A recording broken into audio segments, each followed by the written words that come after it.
Good morning, or afternoon. I don't know why I always say morning because it's morning here where we are, but however you are tuning in with us and wherever you are joining from, whatever time zone you're in, we're glad you're here. As we continue on with this podcast, the idea that Michael and I are trying to go through some things that you can use to be better as a Christian at work, in the workplace, and some things maybe that you deal with, that you struggle with, and we're here to try to help you, navigate through those. As we've said before, we're by no means experts in this. We're just a couple of guys that have been trying to do it for a while, and we're hoping to help you get there. So with that in mind, how's everything in beautiful Somerset this morning, Michael? It is great, my friend. I just think it's super cute that you assume there's people in other time zones that are listening to us. I think that is extremely ambitious. I'm optimistic that that may be the case at some point. I'm not convinced it's true today, but it is morning as we record. It's a beautiful morning, and God is good, my friend. Absolutely. There's surely like one of our parents are traveling and going like west. Maybe that's the other time zone. I don't know. Or maybe somebody's catching this at night. But either way, we're glad you're here. It's still the same time zone. We're glad you're here with Catching it at night. I'm not sure, apparently, the ramifications of time zones versus the time of day.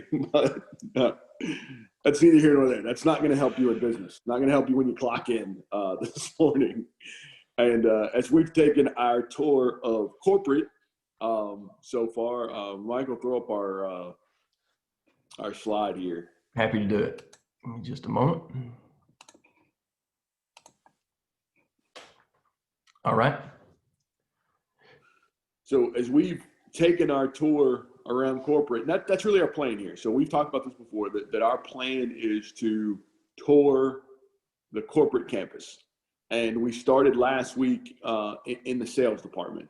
And really we're modeling this after Colossians chapter 3, 23 and 24, that whatever you are doing, work at it with enthusiasm as to the Lord and not for people, because you know that you will receive your inheritance from the Lord as the reward and serve the Lord Christ. That the basis of all we're doing is you may report to a mid-level manager. You may even report to the CEO or the board of directors, but ultimately we all report to God.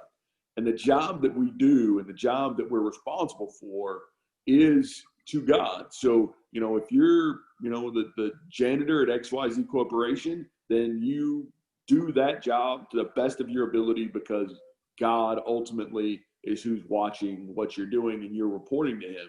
In the same way, if you're in the sales department that we spent some time in last week, or today, we go around the corner from the sales department and we knock on the door of the accounting department. And so the accounting department at most corporations, that's the job of keeping the books. So Michael, that's probably, we've got Michael Ray, who spent his career in the accounting department. And, as we look at that idea, Michael, I'm going to ask some questions this morning. Tell me first and foremost, why do we need an accounting department? And is that a biblical, scriptural, ethical, good idea thing to do? Do we even need the division that you're in? Well, from a purely selfish economic perspective, I hope that we do. But I also think, just as we talked about it and preparing for this a little bit, from a biblical perspective, I think that this is I'm not going to say a biblical mandate, but a biblical principle. And from verses like Proverbs 27:23, know well the condition of your flocks. We use that verse when we were going over, individual household budgeting to talk about, this is part of our spiritual life, that we need to know the condition of our flocks.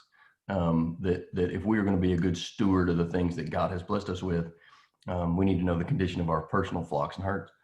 And I think that this is just, in a lot of ways, when we talk about the accounting department, it's just the business principle of that mandate, that individual directive, in that, we're still to know the condition of our flocks. And here we're supposed to, know it from a business perspective. And that, I think, kind of speaks, Mike, to, something that we haven't talked about, but I think we may talk about in the course of today's conversation, and that is it it is not as if the principles of stewardship that we talked about from an individual perspective don't apply to the business perspective. And I think there may be times that we try to make a distinction there that is unfair. Is, we can accept the thought that the money in my bank account is God's and I'm a steward over that money. He has blessed me with it and I'm a steward over those things. And on the individual level, I can accept that. But somehow the money that is in the business bank account, it doesn't, perhaps we don't feel the same way about. That is shareholder money, right? We're a steward of the shareholder, perhaps, if we work for a corporation, or we're a steward of the business owner. But if we get any biblical, background to us at all, we gotta feel the same way about those funds. Is we're stewards of those God's funds there also. It's, the cattle on 1,000 hills are His. The money in that bank account is His also. And so I think it kind of goes back to that realization that this is all God's stuff. Whether it's in my account or the business account, it's all God's stuff. And all departments have a responsibility after they have that recognition to be good stewards of God's stuff. But because we're talking about the kind of the accounting department today, that is kind of specifically a role of an accounting department. Know the condition of your herds, and are we as a business being good stewards of God's stuff? And as you look at that, the accounting, and we use that root word and the word accountability too, right? It's the same idea that, the accounting department typically is who is holding really the corporation accountable on a, debits and credits scenario, right? That look, boys, we're spending X dollars and we're only bringing in Y. So, either we're making money or we're in trouble.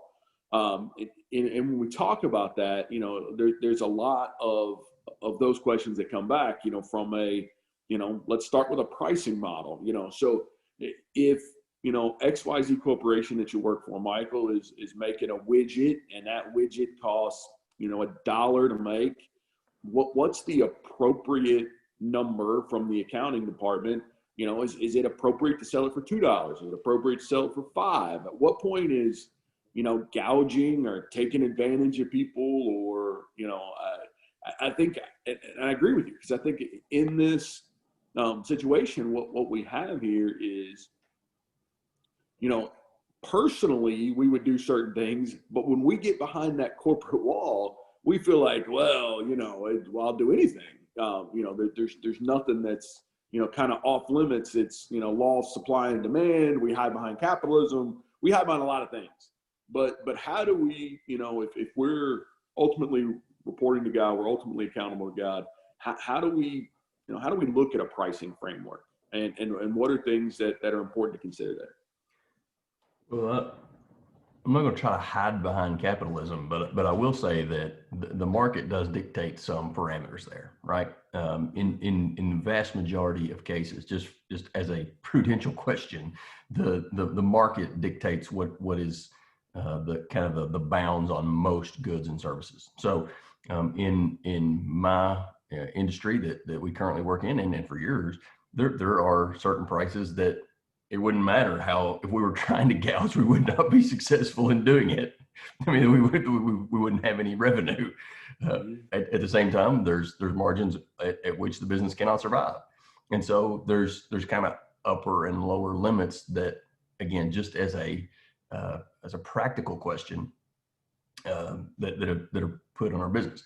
However, there are, if we're being honest with ourselves, there are instances where perhaps because it is a unique product or a unique customer, or just a unique situation, where the normal laws of supply and demand and the normal laws of market pricing don't necessarily apply, or don't apply strongly. And in those instances, I think that's when we do have to have some biblical principles. If there's a scarcity issue, you happen to be, it's an economic concept, right? So if you happen to be the one that's holding some goods, and there's a scarcity of those goods, how are you going to manage selling what you have of scarcity? And would be understandable that the price would go up some, but at what point does that pricing become exorbitant? At what point does it become exploitative? Maybe it is a specific customer that's not price sensitive. How far are you going to push that envelope? Maybe you have a unique new product that there's really not a market for. How far are you going to push that envelope from a pricing perspective? And I think obviously there's not a biblical directive on that. I mean, God hasn't given us a strict biblical directive on what percentage of giving He's expected of individuals. I certainly don't think that He's given us a specific percentage directive on what our markup it needs to be on a good or service. But I do think it's something we need to be praying about and need to be thinking about.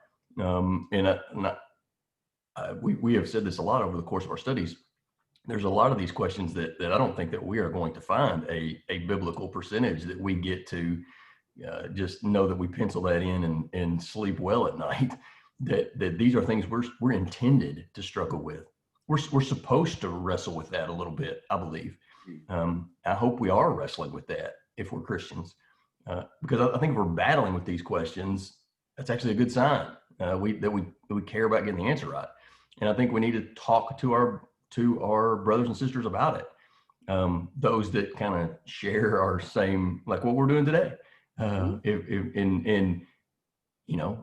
you have other brothers and sisters that are in kind of similar worlds or work in similar, parts of industry, I think it's completely reasonable to have those conversations. Because I just would expect that God wants us to handle those and be a good steward of His things, and understand that the person on the other side of the transaction has a soul and is a steward of His things also. And that should make us at least think about those questions. That's not a formula. That's not a prescription. But I do think it should make us think. Yeah, there's always two. When I think about concepts that we just talked about, there's two biblical situations that I think apply to that. Right? There's Joseph and Pharaoh's household in the famine. Right? And nobody else had food, but because of Joseph and the dreams, they had an excess for 7 years. And they kept that back, and they were able to not only provide for their own, but people came from all around because that was the only game in town. And the size of Egypt doubled, right? The Pharaoh's lands grew, and Egypt became a world power out of, essentially that business model. Okay, so in some ways, we've got scarcity, and if you're the only game in town, they started taking money, and then they kept taking land. You didn't have any money, give us your land, sign it over, and we'll grow. And I think that's one way we see where, if you're the only game in town, you're still providing, but it's coming at maybe a very high cost. Second to that, though, and the one that I'm sure probably gives Michael the most heartburn is the dishonest servant, right? The parable of dishonest servant that, the master's going to fire him, and he comes back and cooks the books. He calls all the vendors and says, what do I owe? What's my master owe? Does he owe, 100? All right, write down 80. Let's change these books. Let's fix that, so that these people then would take care of him on his way out. Which is probably also why when we fire people today, we take their keys and we don't let them talk to vendors anymore. You go in with HR and you kick them out immediately. But in that vein, in that regard, especially with the dishonest manager, dishonest servant, or however that's titled in your scriptures, that brings my next question to this is, and maybe not to that degree, but is there a time, is there a place, is there a reason why a corporation would keep two sets of said books, like the dishonest manager did? One that's according to, and listen, folks, we do not want to bore you with generally accepted accounting principles or EBITDA or those things. So we probably will refer to those in passing. But Michael, what about GAAP versus non-GAAP versus just flat writing stuff down that to take care of the guy that's handling the books? How do you handle that in the accounting department? So I want to back up one step from that question, because I think that is an important question, but I think it kind of just touches on a principle that applies specifically in the accounting department. And again, that is, there's not a prescription for a lot of this, but there's a lot of heart checking, and has a lot to do with intent. Is there an intent to deceive? Is there an intent to present something that is, less than transparent?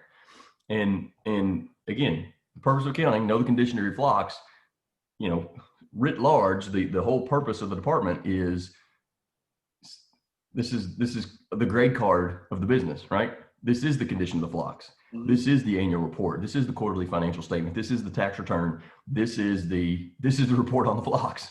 At XYZ Corporation, this is what we look like.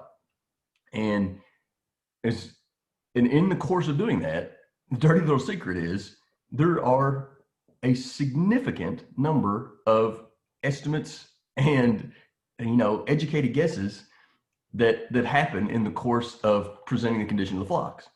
And so with all those estimates, with all of those accruals and allowances and estimates, there's gray area. There just is. That's just a part of life in every department, but specifically in accounting. There's gray area, and there has to be they have to be able to substantiate those estimates, but there's estimates, and so to think that it's all black and white, I mean, life don't happen that way, and so there's gray area, and so with all of those, the question is, what's the intent? And I think we'll talk more about intent as we go along. So to answer your question more specifically, every business of size, let me say that, of size, specific, especially if you work for a publicly traded company or a company of that size, and even companies much smaller, but companies of size all have multiple sets of books. that is not a fraudulent, a deceptive, an underhanded tactic of any way. It is a very practical, it's a prudential question. It's a practical way to approach things. Why is that? Well, it's because, let's talk in the U.S., in all its infinite wisdom, the United States government and tax law has determined that the law for what goes on the tax return is different than the law for what goes on the financial statement that's reported to shareholders. Those are legal differences. That's not a practical, is this better to present this one way on tax and one way to the shareholders? They're legally obligated to present it differently. And so, yes, if companies are handling their business correctly, again, companies of a certain size, they're mandated to do what you're talking about. And for the non-accounting average person, that sounds underhanded and deceptive. Oh, they're keeping separate books. It's like the dishonest manager here. We got the real set, and then we've got the set that we're planning evil plots in a backroom lair somewhere. But the reality is, again, that's a legal mandate, that there are certain things that you have to do on a tax return that you can't do, or that you are forced to do a different way when you're presenting things to shareholders. And so I say all that to say, yes, keeping two sets of books is a perfectly normal state of business, at least in the U.S. and in most countries that I'm aware of, because of that difference. And there's reasons to keep even sets beyond that. State tax sometimes have different law than federal tax, and those all matter to accountants, and you have to keep separate records for all of those things. Again, the point goes back to intent. Is there a way to keep multiple sets of books to be deceptive and not transparent and to cheat someone? Absolutely. And so if that is the intent, if there's intent to be fraudulent, if there's an intent to be deceptive, well, clearly that's clearly wrong. But if the intent is to do things legally and ethically, and that requires multiple sets, that's a fact of life for a CPA in the 20th century United States.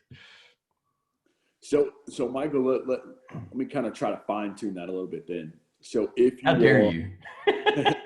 You saying that's out of tune? if you are XYZ accountant, or, you know, if you're Joe accountant, who's a Christian, and, you know, you get thrown into the corporate world, and you got to face this. Hey, here's our books for the, for that 8K and the 10Q, and here's our books for the tax return. And you got heartburn about that. And you say, you know, listen, I don't feel comfortable. There should be one set of books. This should be black and white. What do you say to Joe that's just starting out? And how do you help him, you know, him or her wrestle with this idea of, you know, it doesn't feel right? I would just step back and say, just let's remember again what the role of our department and what the role of these books are. And as long as Joe or Joanne can have a forthright and upfront conversation with their, you know, with their accounting manager, the controller, the CFO, whoever manages that part of the business in their business, as long as they can have an honest conversation and say, help me understand why we're keeping separate records here. And if the answer is very forthright and said, hey, for legal purposes, we have to, I'm going to get wonky here. For legal purposes, we have to depreciate this asset this way for tax purposes, but we have to depreciate this asset this way for financial reporting purposes. And again, the average layperson who doesn't have to deal with it every day may not fully understand that is a reality, but that's law. That's not a corporate choice. That is not a corporate decision. That's not trying to deceive. That's legally what is required for those two purposes. Which, you know, again, ask the question, why are we doing this? Well, because the accounting part of our business has multiple responsibilities. We have the responsibility to report to shareholders in an annual report, in a financial statement, but we also have the responsibility to report to the U.S. government about the state of our business and what we owe from a tax perspective. Those are similar responsibilities. They involve a lot of the same numbers, but the laws that govern those are different. And so it's our responsibility to do this. Again, not a choice, not an option, not a lack of transparency. It's our responsibility, if we're doing this correctly, to do it this way. And again, I hope that I didn't mean for that to get deep in the weeds, but the point is, sometimes knowing the condition of our flocks in the 20th century is a little more complicated, because there are multiple responsibilities. And if you can have an honest, forthright conversation with the financial managers of your business and say, explain to me why we keep these separate books. And if the answer is to handle our business with integrity and to meet our responsibilities, that's a great answer. If the answer is to lower our tax burden or to present higher earnings per share to our shareholders, then there should be a moral dilemma. There should be an ethical dilemma, because it goes back to intent. And I think we would agree that's not a lawful intent. Right. And I don't want to send Michael further down this path, but for those of you that missed it, go back to our previous discussion on tax avoidance versus tax evasion. It is perfectly okay to avoid taxes. It's a good thing for a corporation to do. If you're evading taxes, that's where you go to prison. So Michael did a good job in our last series on that, and it applies to businesses too. I think, you know, sometimes when we have these conversations, it's, you know, it may sound that way, that it, you know, hey, this is tax evasion, and it may just be tax avoidance. Look, we're taking, you know, there are, and especially with some of the recent tax law changes, you know, you can take depreciation faster in certain circumstances, but that may not be what's best for the business. You know, the government says, hey, you can take this over 12 months, and we still think it's best for us to take it over 3 years. So, you know, there's those nuances where it's an art. And I think for lay people that are not doing it every day, you may think, you know, well, no, this is just black and white. It should only be one way. I mean, it's math, right? But there's nuances to it. So thank you for that. I think that evasion versus avoidance question is a very important one. And just remember that, again, the U.S. government has incentivized businesses and individuals to do certain things. You know, if businesses buy equipment, they're able to your point, take certain deductions. If they if individuals give to charitable organizations, they're allowed to take certain deductions. So those are just examples. There's literally thousands of those things, but there's examples of where if businesses and individuals are incentivized to make certain choices to avoid certain taxes, which again is a perfectly legal and reasonable thing to do if done within the right framework. Again, what's the intent? If the intent is to keep this separate set of books, so we're hiding things and evading taxes, that you go to big boy jail. Yeah. I mean, I do think they serve tea and you get to play tennis there because it's the white collar crimes, right? It's not San Quentin. It's unpleasant. I don't listen. I don't want to. Don't want to get into the nuances. Yeah, let's leave that one alone. Here we go. So, all right, this takes me to another question on the same path. While we're talking with deductions and books and records and whatnot, something that we concentrated a lot on in our last conversation was on debt. And as an individual, debt. Not that debt is bad, but you want to reduce your debt as quickly as possible and not owe a bunch because it hamstrings you from being able to do good. Now, Michael, in the corporate world, debt is viewed differently, and how do you in the accounting department reconcile personally at home at the house? I don't want any debt, but depending on what corporation you work for, they may love debt. So how do you put those two together? And is it reasonable? Is it ethical? Is it moral to have massive debt loads in a corporation? So I'm going to try to answer this in stages. Stage one, I'm going to give you the biblical answer, and stage two, I'm going to give you the Michael's opinion. And so as we talked about we're talking about personal finance, there is a danger in debt. Yeah, thank you for the most obvious comment of the day. There's a danger in debt, and the borrower slave to the lender. We're all familiar with those verses that we should be careful with that. And at the same time, the vast majority of Christians have a mortgage, or had a mortgage at some point.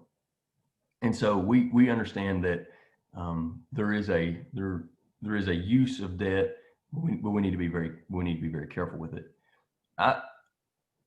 So that's a biblical framework there.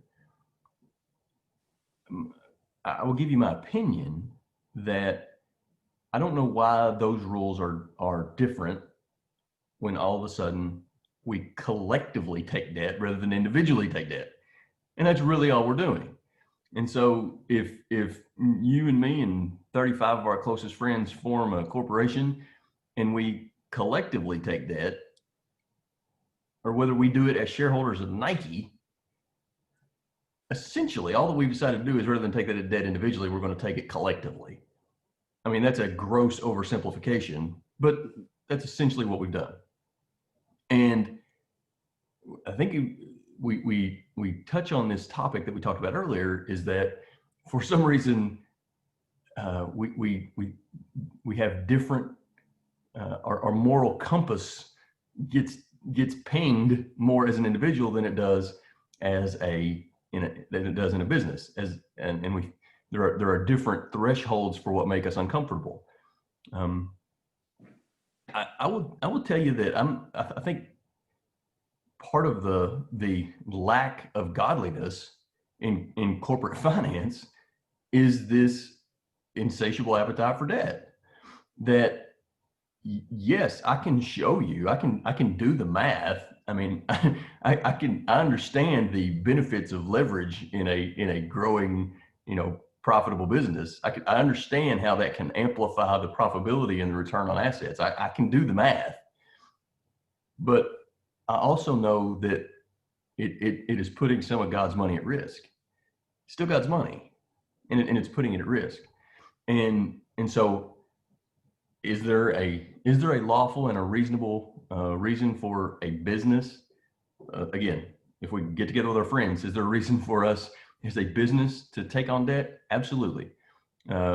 If we're going to, you know, purchase a new piece of equipment, or we're going to build a new building, if we're going to do that so that we can employ more people and have a God glorifying opportunity for people to go to work, I think those are very reasonable things to do. If this is purely a leverage, what is the most amount of debt that we can pile into this corporation so that we can maximize our return on assets and run as tight to our debt covenants as we possibly can? Personally, I've got a problem with that. Again, there has to be a different legal standard than a moral standard. We can have the conversation about what's legal, but more morally, from God's standard, God's handling, being a steward, there has to be a different standard. So is there a difference? Because again, we see this all the time. As a Christian, as an individual, you know, I don't think there's anybody that's really comfortable with the idea of bankruptcy. You know, they're just, you do everything other than take bankruptcy. But in a lot of corporations, it's just part of the strategy. You know, that, hey, at this point, we're going to load this entity, we're going to load this, you know, subsection of our company up with all the debt, and they're going to take bankruptcy to save the rest of the company. And that's just part of a, you know, prudent business strategy. So help us reconcile and help us, you know, get a better understanding of, you know, in that idea, is there a line, is there a time, is there a framework where, you know, that's okay, that's just corporate, that's just business, versus we should feel completely uncomfortable about it? You know, I think we've said before, anytime that you find yourself saying the phrase, it's just business and this doesn't have any spiritual impact, you know, red flags and flares should be, you know, should be mayday, danger, Will Robinson. That's a problem. There's a couple of points that kind of touch on that and maybe contradictory. I'm pretty good at that. Number one, you know, there's no biblical spiritual reason why different rules should apply. I find no biblical precedent for, if we do this collectively, this is not God's money, but if we do this individually, it is God's money. That doesn't wash. Secondly, from a legal perspective, in many cases, bankruptcy as a corporation, as a business, has less personal implication. And so it is, again, as a practical matter, as a legal matter, it's easier to stomach, perhaps. And I think maybe because of that, the world has gotten way too comfortable with business, even Christians perhaps, way too comfortable with business bankruptcy. That this doesn't have the same kind of personal implications to my life and to my bank account and to my personal assets. They're not repossessing my truck. These don't have the same personal repercussions, so it must not be as bad as if I were to do this personally. I think that is illogical thinking as well. Again, whatever the legal ramifications are, doesn't change the spiritual obligation.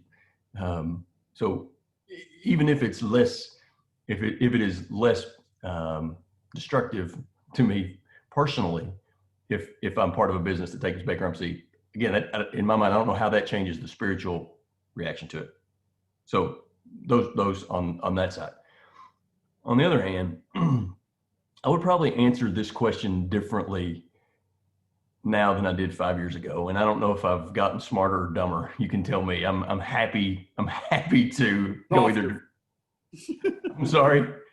Softer for sure. You're happy to answer that question after I say this. There was probably a time um, that I would have said that any bankruptcy is a abdication of spiritual principles and cannot be acceptable on any grounds, and that you're a filthy sinner, and this is just an unholy practice, and I probably would have softened that a little bit, but that might have been what I was thinking. I would tell you today that, and again, maybe I'm going astray here. Just telling you where I'm at, is I've seen too many instances of genuine Christians in circumstances that were literally beyond their control, and who made every effort to renegotiate, restructure, and the lender was unwilling, and made every genuine effort to make it right and weren't able. And as a prayerful, tearful last resort, took that option, and I have a hard time condemning that. And again, I think it goes back to intent. And so, man, I wish these questions were easier. They're often are not. So can we blanket condemn that in every case? I'm not willing to do that. But should the same rules apply? Absolutely. Yeah, that one of the things that hopefully we all learn as we get older, as we mature, is nothing's ever as black and white as it is in a classroom. You know, in life, things are nuanced, things are difficult, and I'm more and more convinced, the more and more I read Scripture, that why we do what we do is as important as what we do. You know, or maybe even more important. God seems to circle back to intent an awful lot in the Scriptures of why you're making decisions. So let me press this debt question. I know we've hammered debt a lot this morning, but let me press this debt question, and I'll ask it in a fun way. So when you are in the accounting department, there's the AP, but there's also the AR. And so when you're looking at the AR, should there ever be a year of Jubilee, or should there ever be an opportunity where the debt collection practices are softened, or, no, we got a contract, we got an agreement, you owe in, and we're going to come get our lettuce. How do you deal with the AR? And especially when people, owe for goods or services, and there's a cost to the business, and there's a lot to balance there. So how do you wrap your mind around AR? That is a really difficult topic in my mind, and one that I struggle with. And I apologize for the dog there. Hey, Charlie. I think there is a natural tension between grace and accountability. And I think that is one, not the only, but that's one of the places. I think we'll talk about this more in HR. I think this is one of the places where that natural tension presents itself in how much grace is reasonable for the person that owes.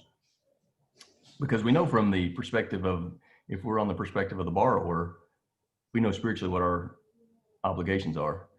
And so we from the lender, we want the borrower, we want the person that owes us money to have that attitude, right? We want them to have that same spiritual responsibility to repay.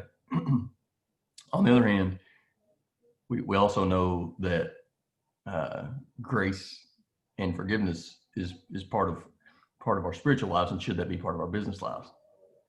Obviously, if we have grace and forgiveness toward everybody on the AR ledger, we're out of business. You're in bankruptcy. Correct. So we're back to that question. So obviously, that's where this tension is created. Couple of biblical thoughts and a couple of just practical thoughts.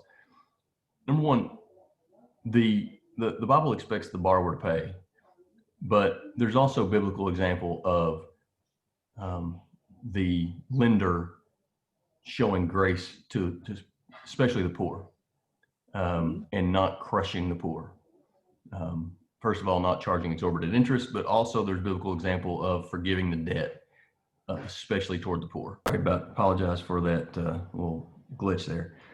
So I think where we got cut off, there is some biblical precedent for not crushing the poor, for having some grace to the poor.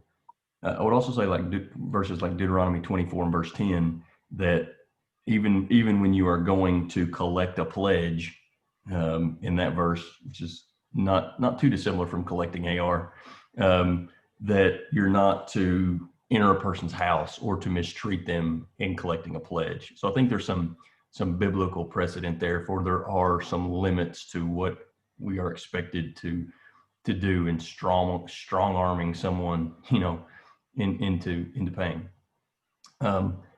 I wish there were a simple answer here. I'll tell you from a practical perspective that I think the Christian has some responsibility if the borrower is at least communicating, is at least being forthright and honest and saying, here's the situation I found myself in. Here's the reason that I can't pay this on schedule. Here are the issues that I am facing. Here's the plan that I have. Here's how I'm going to attack this. I can't imagine that a Christian lender, whether we're talking about regular business, product terms, whether we're talking about bank financing, whatever we're talking about, I can't imagine a Christian business person saying, no, that is not acceptable. I have this contract. I'm foreclosing today. That to me appears to be a lack of grace. So I think too, from again, practically speaking, and I can talk a little bit more from the finance bank side. It also depends on the size of the corporation, right? If you are a massive publicly traded money center bank, the debt collection procedures are what they are. And you don't have a lot of wiggle room as the lender, as the debt collector, as the account manager. And it's because of, that there are rules that are written that say we have to treat everybody exactly the same. And, if you miss X number of payments and Y number of time, there's a written procedure. And I think that gets difficult for Christians. If you are the, loan officer and the company says, look, we have to follow this because of, discrimination laws and whatnot. We can't give one person grace and not another and all this. I think it puts you in a very difficult spot.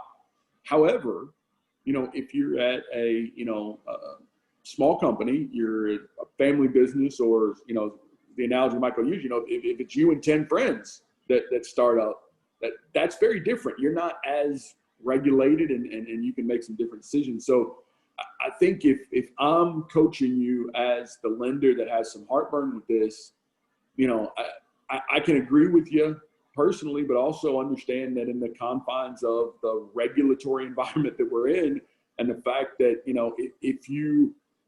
if you're operating in, Danville, Kentucky as a loan officer, and you decide to forgive debt on somebody or give them more time, and somebody in, Minneapolis that works for the same company doesn't, then you've opened up your company for lawsuits. That's a tough pill to swallow. It's difficult.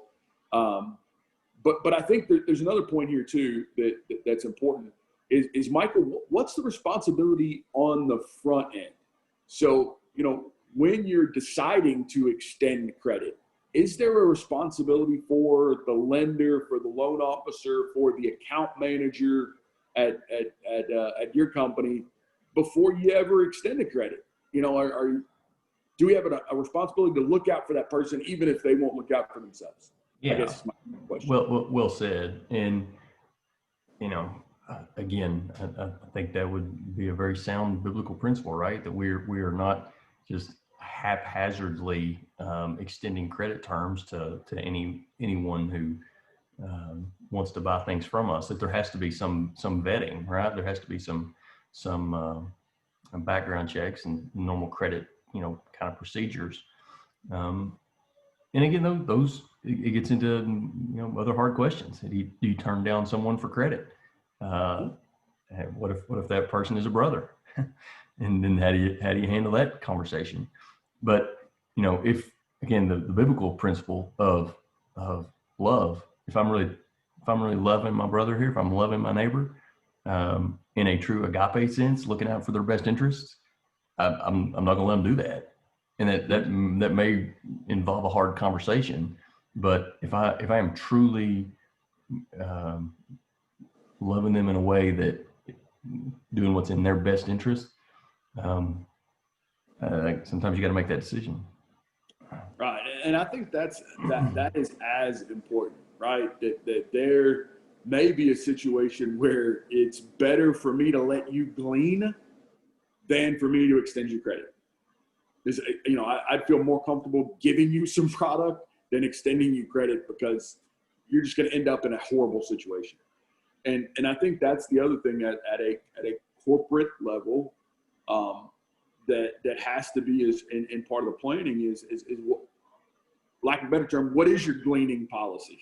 What do you have set up in community funds and things you're giving back and donations and all of that, that there should be, again, if all of this is God's money, if this is all God's stuff, then those principles of taking care of the poor and the needy are just as responsible if we are XYZ corporation, that's me and Michael and 10 friends, or if it's, me and Diane and our family. I mean, it's both the same, but it's going to be the differences, and why we do things collectively is size and scale, right? We can do more together than we can do individually, so that's why we partner up. But in that partnership, that also the scale of profitability, in my opinion, and while we're at the accounting department, I'll throw that to Michael. In my opinion, doesn't that also mean that we have collective responsibility for gleaning? Collective responsibility for gleaning. And so as I'm hearing that, I guess what I'm hearing is you're talking about corporate charitable giving, right? Mm-hmm. I mean, essentially that's what we're talking about. I think that's a very fair question. It's God's money, but I think it's also important to remember there's always a lot of different ways to get there. If again, to your point, businesses are just individuals that have come together for purposes of scale. If I decide with my 10 friends that we're going to take some of God's money in our corporate bank account and give it to good causes, I think that's good, to godly causes, clearly. I think that's a very reasonable decision.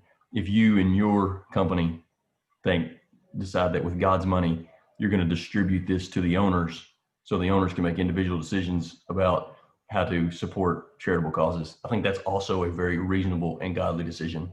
So there's different ways to get there. So is one business more godly than another because they have more charitable giving? That I can lead you to any number of examples to prove that you can still be a filthy person with a lot of charitable giving. And so I don't, again, it's not nearly that black and white, but again, if we are Christian individuals and we're making these decisions collectively, we should be thinking about that, but there's a lot of ways to get from here to there. Yeah. And I think, in my mind, back to our intent conversation that we've had a lot this morning is, do you have a policy? And to me, that's what it should be. It is our policy, as a corporation, we're going to do this, or as a corporation, we're going to disperse those to individuals and we want you to do that. But what's the policy? What's the intent? What's the, and I think that has to be conversations, that you have as business owners, or as, folks in leadership or management that, just says, well, what is our corporate policy for this?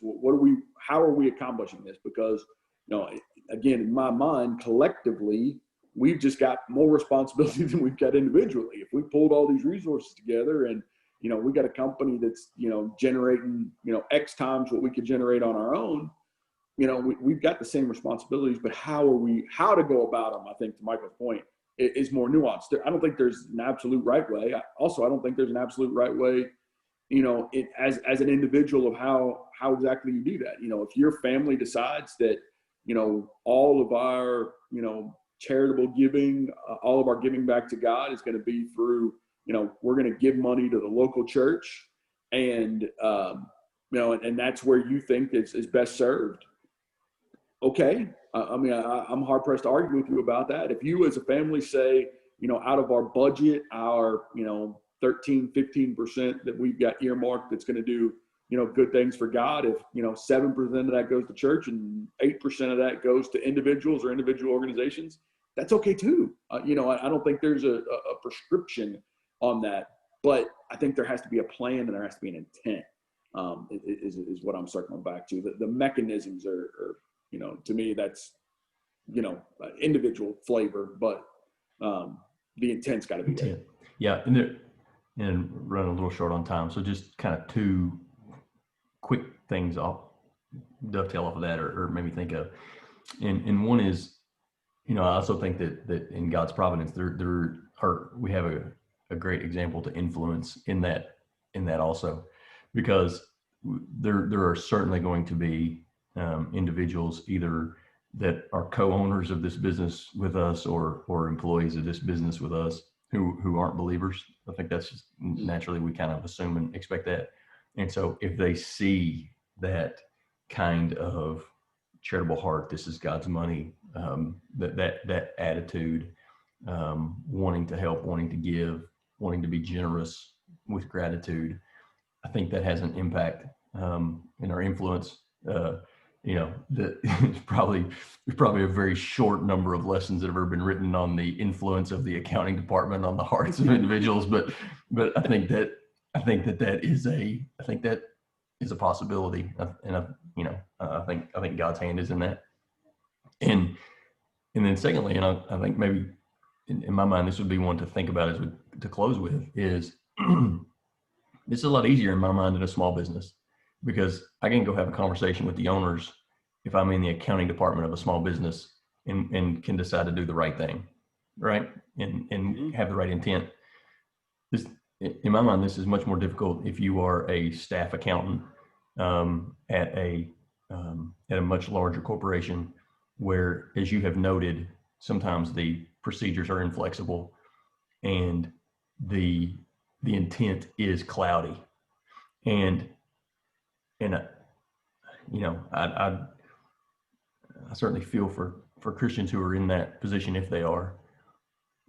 And then how do you handle that? And are you comfortable? Are you comfortable sleeping at night just saying, well, that's our company policy, even if it's not godly? That's a really really hard position that I know Christians that have been in, and I'm not jealous of it. And that it's got to be handled delicately and with a lot of thought and prayer. Right. And some of these, again, as we talk through these things, it's easier in a small business, it's easier in a small company, sometimes harder when you're in corporate. And there's a lot of things you got to balance there, right? You got to have a job, you got to feed your family, and that's important. And maybe you can't change the entire culture of a corporation. But I think all of us, when we do a good job and we are working for God, we can have at least influence on our little corner of the corporation, if it's not just the 4 or 5 cubicles that sit around us. So we've got to understand where our influence is and use it to the best of our ability. As Michael said, we're out of time this morning. Hopefully, by the time you view this, our little technical faux pas is a couple of second delay. You won't even notice. Won't even notice. I don't even know why I bring it up. But we will. Our goal and our aim is to next week try to tackle it. Are we going HR or management? Is that our plan for next week? It seems like these are normally made like 12 hours before we record.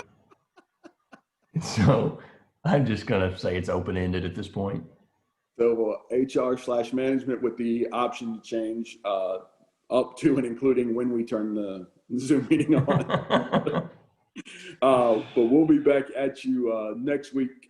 Again, those of you that are out there, please send in questions, comments, anything that you struggle with in the workplace, even if it's not in sales or accounting so far.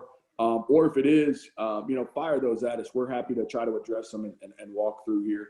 What we want to do is just give you some things to think about. If that's all you get out of our conversation is just some things to mull over, some things to think about, or some encouragement, in some decisions that you're making, then we've done our job here. That's all we're trying to do, is to get you to think and to get you to be, maybe encourage you to be a little bit more godly each and every day. That's all I got. Mr. Ray, closing comments?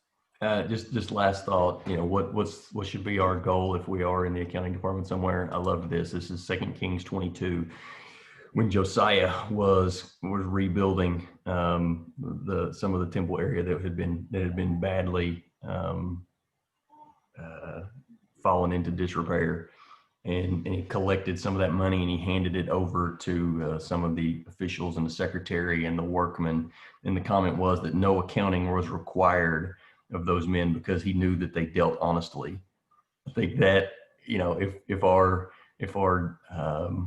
work history and our integrity is such that there's not really a close accounting that's required of us because people know we deal honestly,